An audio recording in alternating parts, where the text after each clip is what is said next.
지금까지 라디오 정보센터 뉴스 편유희였습니다.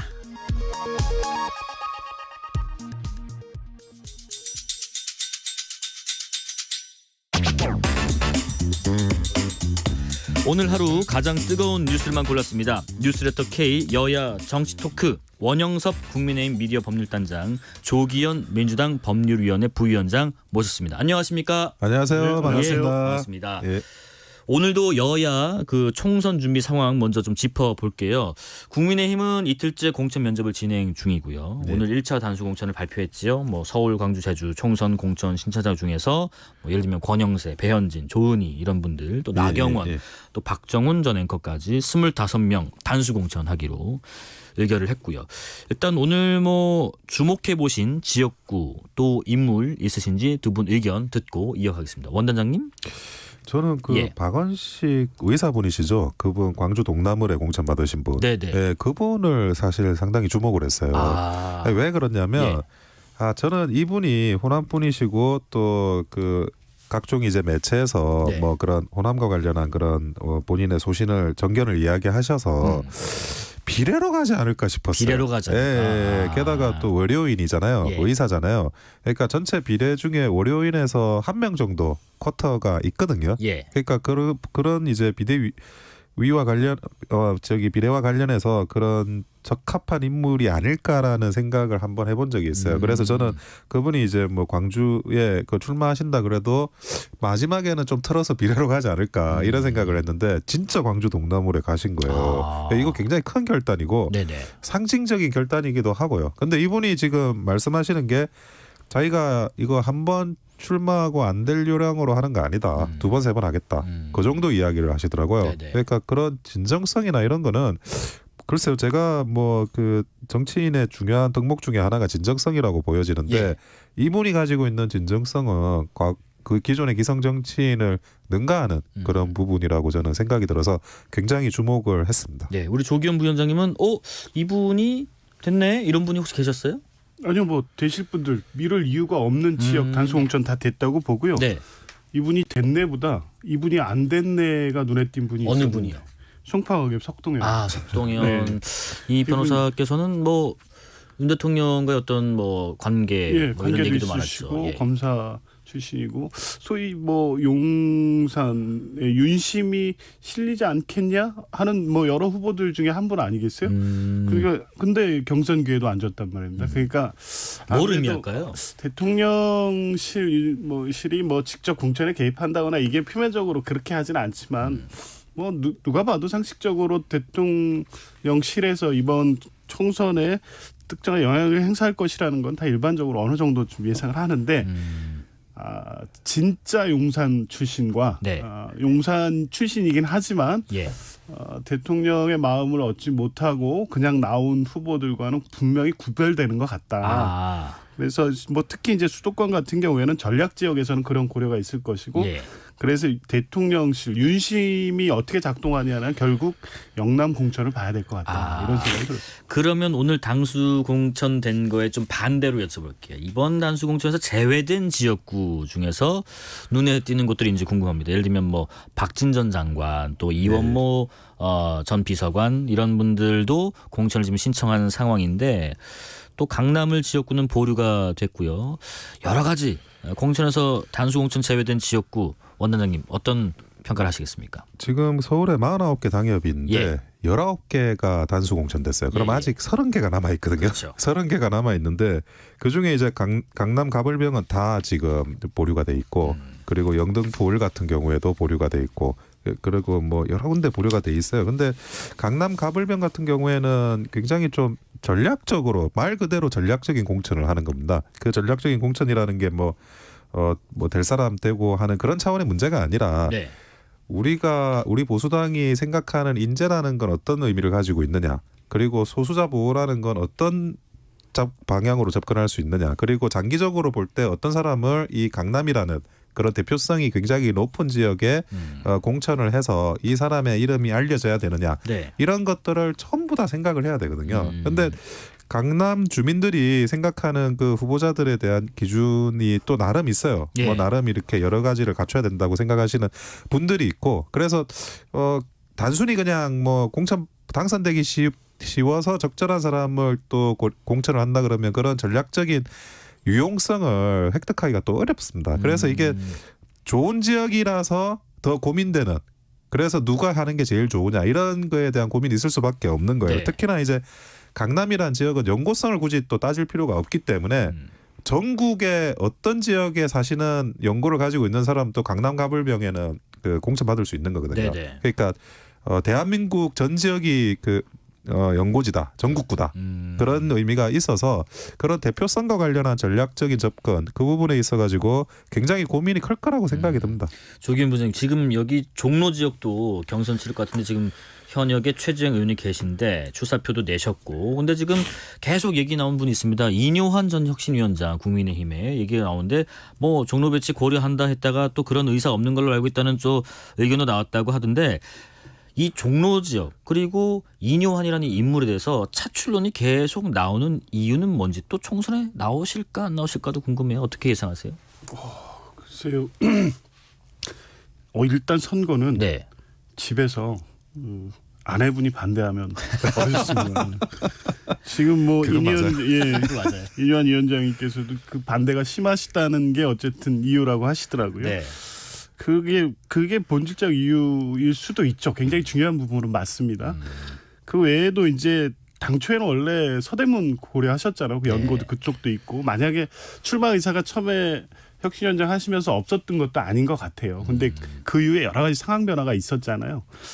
이제 그런 것을 고려한 본인이 뜻을 두고 생각했을 때는 당시에는 뭐 혁신위가 실패한 혁신이라고 규정지고 뭐 여간의 어려운 상황 끝에 이제 조기 종결한 상태여서 별로 지금 마음이 흔쾌하지는 않으신 상태일 것 같아요. 근데 어쨌든 한동훈 위원장이 적극적으로 설득하신다면 마음이 움직일 수도 있을 것 같고, 왜냐하면 이뇨환 위원장을 굳이 이렇게 모시려고 하는 거는 여전히 수도권 선거가 만만치 않은데 이뇨환 위원장만큼 다른 선거에도 영향을 미칠 만한 인물이 많지 않다. 이런 판단이 있는 거 아니겠어요? 그러니까 뭐 수차례 뭐 서대문이 됐든 지금 최근 종로까지 더군다나 최재형 의원 현역이 계신데도 불구하고 이분 심정은 생각하지도 않고 지금 거기를 막 거론하고 있는 거니까 그런 걸 고려하면 글쎄요, 지금은 뭐 이 거절 의사가 명확한 것으로 비춰지긴 하지만 뭐 그런 뭐 여러 가지 그 모양새 또 이걸 맞춰진다고 하면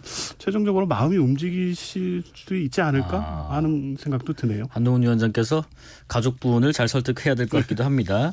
지금 그리고 원장님 이런 얘기 있잖아요. 서울 중성동을 같은 경우에는 인지도 있는 분들이 좀 많이 출마 선언을 하신 터라 의견이 좀 엇갈립니다. 정영환 지금 공관위원장은 지원자들이 좀 몰리면 재배치라도 해서 좀 승리해야 될 것 같다 하시지만, 장동혁 사무총장은 후보자가 원하지 않으면 뭐 인위적으로 재배치할 생각은 없다라고 또 하던데, 이게 지금 총선 승리를 위해서 어떻게 보면 좀 억지로 좀 지역구 재배치도 해야 될 필요가 있을까 싶기도 합니다.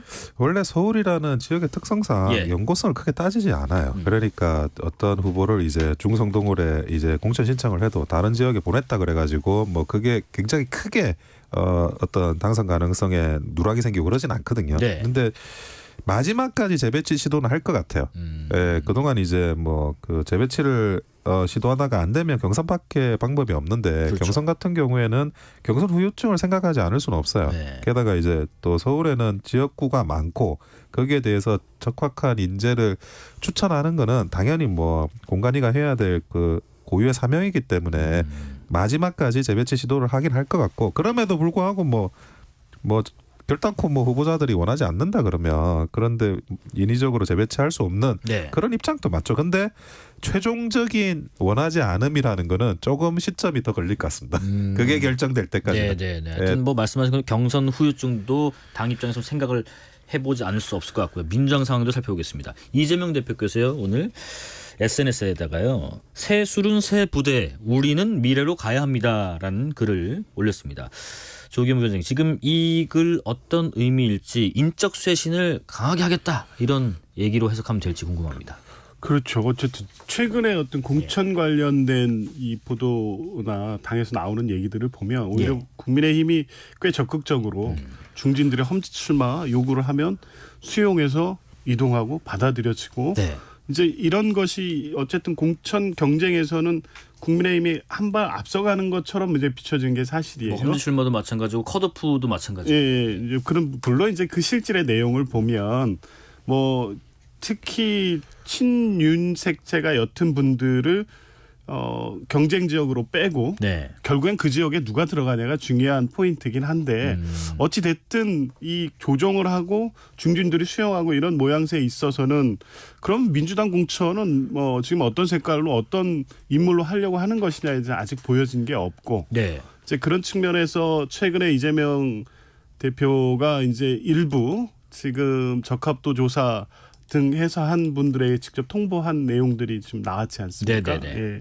그런 내용들을 보면 이제 소위 말하는 올드보이들이 다시 출마하는 사례들이 곳곳에 굉장히 많습니다. 특히 이번 선거 구도가 나쁘지 않다고 보기 때문에 과거 연고가 있던 지역에 다시 출마하려는 분들이 많아요. 네. 근데 실제 적합도 조사를 해보면 많이 떨어지는 것으로 나오는 것 같아요. 근데 이제 그분들에 대해서 사실은 뭐 공천관리위원회가 냉정하게 결과를 통지하면 되거든요. 예, 예. 그 뭐 당규에 따라서 당수공천 기준에 맞으면 거기 그냥 단수공천을 지정하면 돼요. 그러면 오히려 그분들로서는 굉장히 좀 모욕적인 결과가 되죠. 이제 그런 측면에서 보면 당 대표로서는 그분들에 대한 예우도 갖추고 좀 실제 자연스럽게 세대 교체 또 오래 정치를 하신 분들이 새로운 이 어떤 친진 정치인들을 위해서 길을 열어주는 이런 모양새도 필요하고 네. 이제 지금까지는 이제 그 정도 차원의 얘기들이 나온 것 같아 보이고요. 이재명 대표가 이런 글을 SNS에 올렸다는 건 향후 보여지는 실제 공천에서는 적극적으로 새로운 인물들이 경쟁할 수 있고 그리고 결과적으로 공천될 수 있게 하겠다. 이걸 보여주겠다라는 의지가 있으신 것 같아요. 근데 지금 보니까 SNS에 글 올리는 정도는 아니고요. 조금 더 나아가서 이재명 대표께서 직접 당내 중진급 뭐 전현직 의원분들에게 좀 연락을 해서 직접 불출마를 요구하고 있다라는 보도도 일부 있던데 지금 이 대표께서 이렇게까지 직접 나서시는 이유가 뭘지도 궁금하고 또 하나는 공관위가 있는데 이 대표께서 나서시는 게 혹시 월권은 아닌가 싶기도 하고요. 예, 그러니까 조금 전에 이제 말씀드렸던 분입니다. 이미 어느 정도 예를 들면 적합도 조사가 있고 공천관리위원회에서 공천 심사가 진행이 되고 있습니다. 면접은 이미 진행이 됐고요. 이 개량된 산식에 의해서 이제 경선 지역, 단수 후보 지역에서 뭐 문제가 없는 지역은 벌써 발표를 했고 이제 경선 지역도 지정을 할 거고 전략 지역도 이제 발표를 할 건데 경선 지역에 해당하는 지역에서 출마를 지금 준비하고 계신 중진 분들 중에 적합도 조사에서 이미 경선 대상에 포함되기 어렵거나 단수 후보로 진정될 수 있는 조건이 갖춘 지역들에 계속해서 도전하시는 이 중진분들이 계신 거죠. 대표적으로 이제 어제 언론에 나왔던 문학진 전 의원이나 이런 분들. 이제 이런 분들을 그냥 공관위에서 경선 탈락 그리고 예를 들면 그 지역에 대해서 단수 공천 지역 이렇게 지정해버리면 문학진 의원에게 사실 당이 할 수 있는 예우가 아니기 때문에 대표로서는 이제 직접 그런 차원에서 이 내용과 과정을 설명하고 그래서 이 뭐 새로운 인재들을 위해서 좀 길을 열어달라 이런 설득의 과정이었던 것 같아요. 그러니까 나와 있는 결과를 뒤엎고 내지는 인위적으로 세대 교체를 하는 뭐 희생양이 대단한 식으로 강압적으로 하는 이런 분위기는 아닌 것 같고요. 이제 그 부분도 논란이 되니까 일단 아마 추가적으로는 하시지 않는 것 같긴 한데 이게 뭐 공천 그 결과에 직접 영향을 미치거나 공관위의 권한을 침해해서 당대표가 월권하거나 이런 정도까지 나간 것은 아니라고 보고요. 당대표가 이 공천 전체를 이 조율하고 결국에 어쨌든 최종적으로 공천권은 당대표가 가지게 되는데 과정에서 떨어져 나갈 수밖에 없거나 대의적 명분상 이분 정도가 결단을 해 주시면 전체 민주당 공천이 국민들 보기에 납득할 만하고 뭐 할 수 있는 공천이 되겠다 이런 분들에 대해서는 직접 뵙고 설명도 하고 설득도 하고 이런 과정으로 봅니다. 원단장님 지금 임종석 전 청와대 비서실장 같은 경우는요. 공천을 민주당에서 어떻게 결정할 것인가 싶습니다. 거취를 어떻게 할까 지금은 일단은 결정을 당 지도부에 맡긴 것 같거든요. 저는 이게 미룬다고 생각을 해요. 왜 그러냐면 임종석 전 비서실장 같은 경우에는 운동권 386의 상징 같은 사람이에요. 근데 이분에 대해서 예를 들어 뭐 공천을 할 것처럼 기세를 보였다가는 지금 이제 그 국민의힘에서 한동훈 비대위원장이 추구하고 있는 386 운동권 척결이라는 프레임에 바로 걸려들어요. 지금 이제 대항마로 윤희숙 전 의원을 이제 내세우기도 하고 네네. 그리고 거기에 또 기존에 또 용산 출신의 권오현 후보 예비 후보가 또 뛰고 있기도 해요. 네네. 그런 프레임에 초반부터 걸려들면 그게 민주당한테 과연 좋은 거냐 이런 고민이 있는 것 같아요. 저는 이렇게 미뤘다고 해서 그게 임종석 전 비서실장을 공천을 안 주겠다고 확정했다고 생각하진 않아요. 그러니까 임종석 전 비서실장이 가지고 있는 뭐 어떤 당내 네. 어떤 역학 구도가 그렇게 그 허술하다고 생각하진 않고 다만 386 운동권 척결 이 프레임에 최대한 늦게 들어가겠다. 늦게 걸리겠다. 예, 예. 사실 민주당이 이런 전략으로 지금 미루고 있다고 저는 그렇게 봅니다. 예. 미루고 계신가요? 아닙니다. 총선론이 그다지 설득력을 얻지 못할 거라고 봐요. 한동훈 위원장은 이번 선거를 한동훈 대 이재명, 586 청산 대 윤정권 심판 구도로 가겠다는 명확한 이제 방향을 가지고 지금 계속 이제 그런 메시지와 이제 공천을 하고 계신데 예. 그 부분까지 고려하면서 민주당이 공천 전략을 짜는 건 아니고요. 여기는 원래 이 홍익표 원내대표가 빠져서 전략 지역입니다. 네. 거기에 임종석 전 실장이 원래 이 지역구에서 국회의원을 하셨잖아요. 전략 지역인데 거기 가서 출마 선언을 하니까 당으로서는 이제 곤혹스러운 거죠. 게다가 당 내에서 어찌됐든 친명계라고 하는 이제 출마자들 또 경쟁 후보들이 이 친문의 어떤 상징적인 분들에 대한 책임론을 제기하면서 당내의 어떤 갈등으로 비춰지기 때문에 네. 어떤 결정을 하기가 쉽지 않은 건 분명해요. 근데 어쨌든 여기는 전략 지역이기 때문에 지도부가 전략공천위원회에서 결정하는 지역입니다. 그 과정에서 이제 여러 가지 논란이 좀 있었던 것뿐이지 네네. 절차 자체가 이거를 지도부에 떠넘기거나 뭐 일정을 조정하면서 어떤 국민의힘의 프레임에 말려들지 않기 위해서 시간을 늦추거나 뭐 이런 전략하고는 관계가 없습니다. 제3지대 상황도 짚어보겠습니다. 이낙연 개혁신당 공동대표께서요. 늦어도 19일 이전에 공천관리위원회를 출범시켜야 한다라고 얘기를 했고요. 근데 이준석 공동대표가 이런 얘기했습니다. 김종인 전 국민의힘 비대위원장에 대해서 기준에 부합한다라고 얘기를 했는데 물론 김종인 전 위원장께서는 쓸데없는 소리 하네라고 하셨더라고요. 김종인 전 비대위원장께서 개혁신당에서 계속 설득하면 원장님 공관위원장 맡을 수도 있을 것 같으세요? 그럴 일은 없을 것 같습니다. 제가 볼 때는 김종인 위원장님이 뭐 굉장히 역량이 있으시는 분이고 성과를 내는 분이에요, 이분은.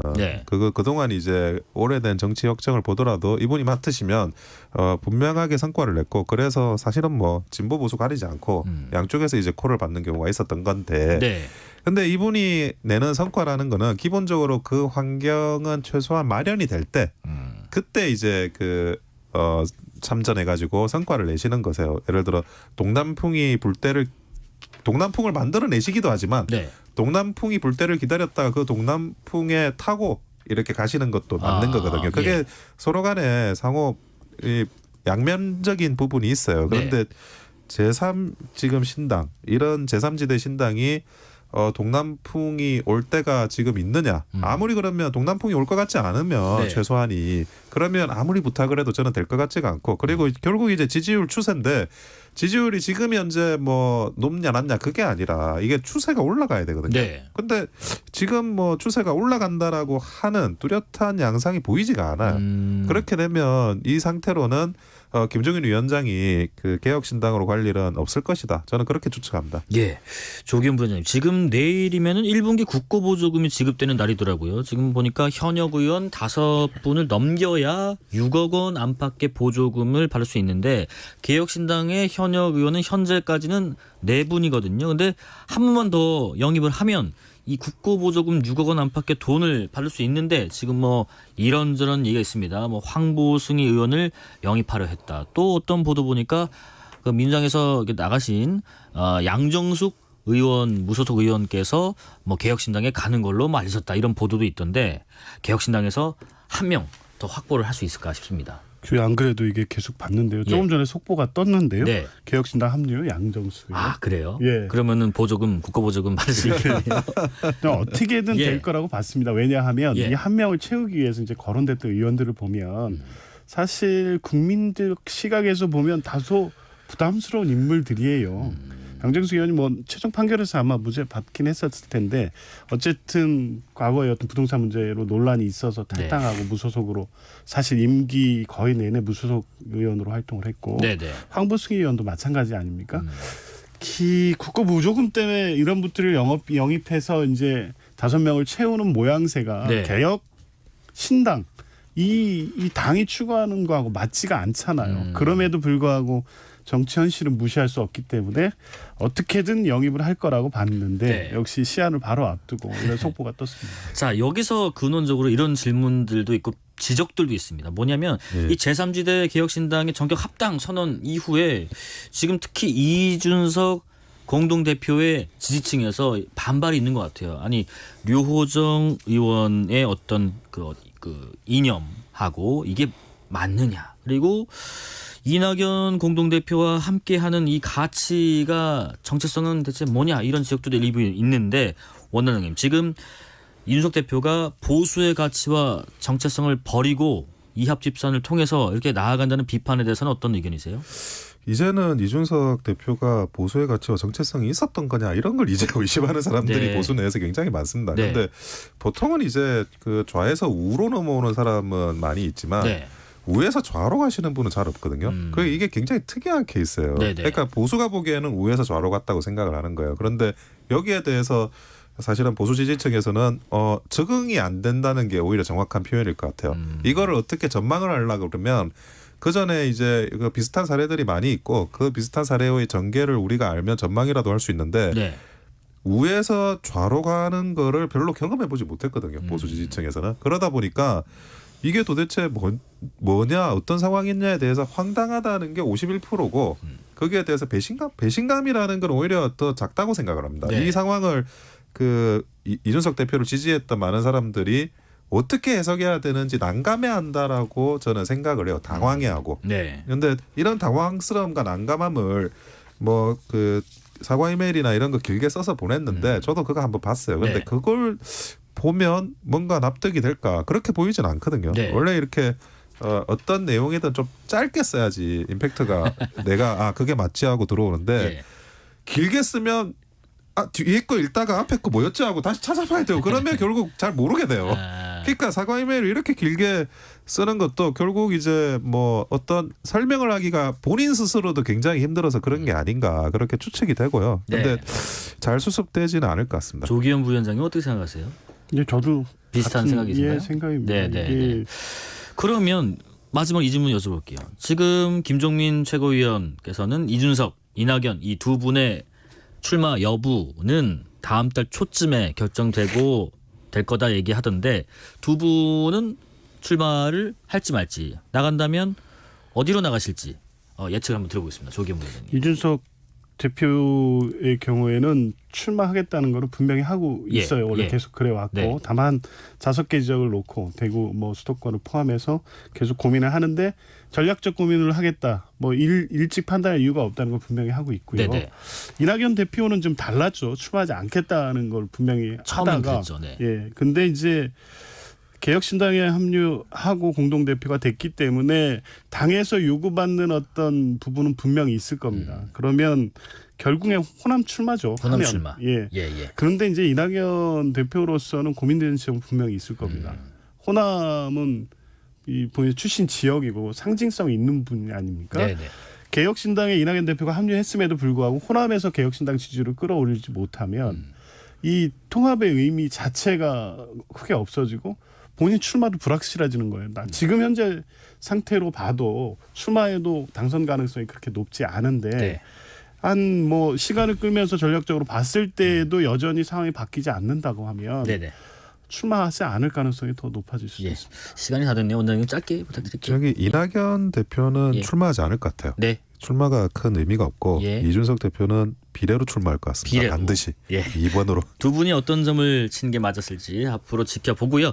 여기까지 말씀 듣겠습니다. 지금까지 원영섭 국민의힘 미디어 법률 단장, 조기현 민주당 법률위 부위원장이었습니다. 고맙습니다. 예, 감사합니다. 실시간 교통정보 알아보겠습니다. 교통정보센터 정현정 리포터 나와주세요. 네,